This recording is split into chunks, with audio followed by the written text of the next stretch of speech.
کہتا بیٹیاں 6 تھی، جہنم کے دروازے 7 تھے، کہا 6 دروازوں پہ 6 بیٹیاں کھڑی تھی، جب 6 سے ہٹایا 7ویں پہ لے کر کے گئے، دروازہ خالی تھا، مجھے جھونکنے والے تھے کہ میری آنکھ کھل گئی، کہتا آنکھ کھلی پسینے میں ڈوبا ہوا، میں نے مصلی بچھا دیا اور رو کے کہا مالک مجھے 7واں بیٹا نہ دے، اپنے کرم سے مجھے 7ویں بیٹی عطا فرما دے۔ بیٹیاں رب کی مرضی سے ہوتی ہیں، رب کی مرضی پیدا ہوتی ہے تو مرتا ہے آدمی، اور جب بیٹی جوان ہو جاتی ہے تو پھر جھولی پھیلا کے کہتا اللہ میری بچی کو سلامت رکھنا۔ کیوں؟ کہتا ہے کہ جس بیٹے پہ میں نے 10 لاکھ نہیں 50 کروڑ لگا دیے، وہ بیٹا میرا اتنا خیال نہیں رکھتا جتنی فاقوں میں پلی ہوئی بیٹیاں خیال رکھا کرتی ہیں۔ بعد میں بیٹیوں کے لیے لمبی عمر کی دعائیں مانگتے ہیں، بعد میں لمبی عمر کی دعائیں مانگتے ہیں۔ اللہ نے آج بیٹی دی ہے نا تو سنو، بیٹے کی پیدائش پہ اتنا چھوٹا لڈو اور بیٹی کی پیدائش پہ اتنا بڑا لڈو۔ بیٹا نعمت ہوتا ہے، بیٹی زور سے بیٹی رحمت ہوتی ہے۔ کبھی بیٹی آئے نہ کسی پہ تو منہ نہ بگاڑنا، شکر کا سجدہ کرنا اور کہنا تیرا شکر مالک تو نے مجھے بیٹی عطا کر دی۔ اللہ جب کسی سے راضی ہوتا ہے نا، اللہ جب کسی سے راضی ہوتا ہے تو مہمان بھیجتا ہے، اور جب کسی کو راضی کرنا چاہتا ہے تو بیٹی عطا فرما دیتا ہے، بیٹی عطا فرما دیتا ہے۔ رب نے ایک بندے کو نا 6 بیٹیاں 5 بیٹیاں عطا فرمائی، 6 بیٹیاں ہو گئی۔ کتنی زور سے کتنی بیٹیاں اور زور سے کتنی بیٹیاں؟ 6 بیٹیاں عطا کی۔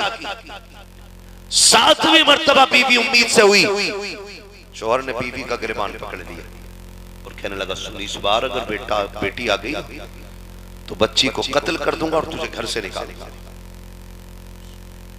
تو ماں ہوتی ہے نا، ماں بے قرار ہو گئی۔ اس نے کہا مالک بات میری ہوتی تو برداشت کر لیتی، میں تو زندگی دھکے کھا کے بھی گزار لوں گی، لیکن یہ جو ہے نا بات بیٹی کی آ گئی ہے، اور اس نے کہا اگر بیٹی آ گئی تو قتل کر دوں گا۔ کہ اس نے کہا تھا اے میرے پروردگار اگر میری بیٹی کا گلا گھوٹا گیا ماں کیسے برداشت کروں گی، بیٹی قتل کی گئی پروردگار تو میرا دل کیسے برداشت کرے گا۔ بچی نے عورت نے یہ کہا اور رونا شروع کر دیا، کہتی ہے میرے پروردگار کرم کر دینا، میرے مالک میں تیرے فیصلوں پہ راضی ہوں، تو نے ایک بیٹی دی میں نے جھولی پھیلا کے لی، دوسری بیٹی دی میں نے جھولی پھر کھول دی، تو بیٹی پہ بیٹی دیتا رہا، میں تیری نعمتوں کو سنبھالتی رہی۔ اے میرے پروردگار ان رحمتوں کو تو نے دیا ہے، مجھے کوئی شکوہ نہیں ہے، اگر 7ویں بھی بیٹی دے دے گا مجھے کوئی اعتراض نہیں ہے، لیکن میرے پروردگار میرے شوہر کا دماغ خراب ہو گیا ہے، اس نے یہ کہا ہے اگر 7ویں بیٹی پیدا ہو گئی تو بچی کو قتل کر دے گا، مجھے گھر سے نکال دے گا۔ اے میرے مالک یا تو 7واں بیٹا عطا کر دے اور یا پھر میرے شوہر کا دماغ ٹھیک کر دے۔ یہ کہتے کہتے اس نے رونا شروع کیا، وہ بھی سو جاتی ہے، شوہر بھی بستر پہ لیٹا ہوا ہے، اچانک خواب نظر آتا ہے، میدان محشر لگا ہے، لوگوں کے عمل تولے جا رہے ہیں، گناہ کاروں کو جہنم میں بھیجا جا رہا ہے، نیکوں کو جنت میں بھیجا جا رہا ہے۔ یہ کیا دیکھتا ہے میرے بھی عمل تولے گئے ہیں، گناہ زیادہ نکل آئے ہیں، حکم ہوتا ہے فرشتوں اسے جہنم کی طرف لے کر کے چلے جاؤ۔ کہتا جب فرشتے مجھے لے کر کے چلے ہیں، مجھ کو دروازے پر لے کر کے آئے، وہ کہتا جب پہلے دروازے پہ لائے ہیں کیا دیکھتا ہوں، دروازے پہ میری پہلی بیٹی کھڑی ہے، ہاتھ کا اشارہ کر کے کہتی ہے مالک میں اسے دوزخ میں نہیں جانے دوں گی، اس لیے کہ یہ مجھے پالتا رہا ہے، یہ میرا باپ ہے۔ فرشتوں نے پہلے دروازے سے ہٹایا، دوسرے دروازے پہ لے کر کے جاتے ہیں، میں نے دوسرے دروازے پہ دیکھا میری دوسری بیٹی ہاتھ لگا کے کھڑی ہو جاتی ہے، مالک میں نہیں جانے دوں گی۔ فرشتوں نے اس دروازے سے ہٹایا، تیسرے دروازے پہ لے کر کے چلے گئے، اس پہ تیسری بیٹی کا، چوتھے دروازے پہ گئے، چوتھے دروازے پہ چوتھی بیٹی، 5ویں دروازے پہ 5ویں بیٹی۔ کہتا جب تک 6واں دروازہ آیا، 6 دروازے پہ میری سب سے چھوٹی بیٹی کھڑی تھی، کہتا بیٹیاں 6 تھی، جہنم کے دروازے 7 تھے، کہا 6 دروازوں پہ 6 بیٹیاں کھڑی تھی، جب 6 سے ہٹایا 7ویں پہ لے کر کے گئے، دروازہ خالی تھا، مجھے جھونکنے والے تھے کہ میری آنکھ کھل گئی، کہتا آنکھ کھلی پسینے میں ڈوبا ہوا، میں نے مصلی بچھا دیا اور رو کے کہا مالک مجھے 7واں بیٹا نہ دے، اپنے کرم سے مجھے 7ویں بیٹی عطا فرما دے۔ کیا بات ہے، سبحان اللہ۔ خدا سلامت رکھے کمیٹی والوں، یقین جانے اگر آج کے بعد نا ایک بیٹی کو بھی عزت مل گئی تو میں سمجھوں گا تمہارا بلانا کامیاب، میرا آنا کامیاب ہو گیا۔ آج کے بعد اگر ایک بندے نے بھی تنوں میں سے بنا ڈیمانڈ کے نکاح کر لیا اس محفل میں سننے کی وجہ سے، تو سمجھ لینا مزار والا بھی راضی ہے، خود کعبے والا بھی راضی ہے۔ ایک بچے نے بھی اگر بغیر ڈیمانڈ کے نکاح کر لیا، اور سنو قرآن کہتا فَقُّ رَقَبَہ، پھنسے ہوئے کی جو گردن چھڑا دے گا اللہ اسے بے حساب جنت میں داخل فرما دے گا۔ بے حساب اگر جنت میں جانا ہے نا تو کسی مشکل میں پھنسے بندے کا ہاتھ پکڑ کے اسے مشکل سے نکال دو۔